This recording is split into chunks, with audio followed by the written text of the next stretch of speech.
How's your spice game? The spices I know. Ice spice. And aromat. Yeah, and Spice Girls. Okay.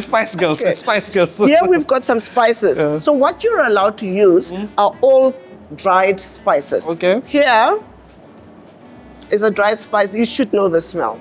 From your mom's house. You should know the smell. Here we've got some cloves.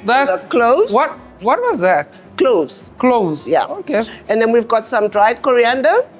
We've got some dried herbs, like dried thyme. These are as a mixed dried herb. Okay. And then you may use salt and pepper. You may use some liquids. Okay. Vinegar, preferably the grape vinegar. Yeah. And then you can use Worcester sauce. Worcestershire sauce. And there you've got to be careful because if you use too much of it, your wash is going to be dark. Your boerewors is going to be dark.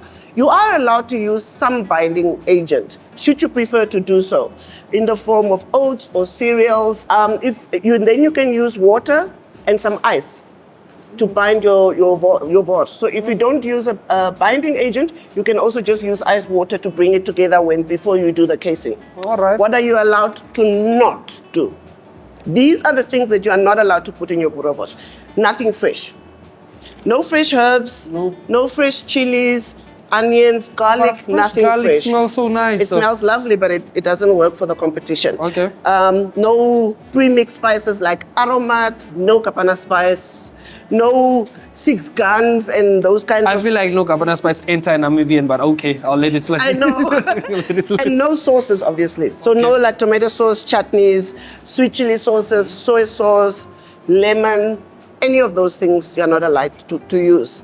Now, when you do make your spice mix, be very, very careful that you don't overpower your spice mix with one particular spice. So you don't get a coriander wash. Exactly, or a clove wash. The spices must be nicely balanced and just sing in your mouth without any single one trying to. Are you excited about making wash? Oh, I'm very excited to make wash. Guess what? Are we making wash? That's what we're going to do next.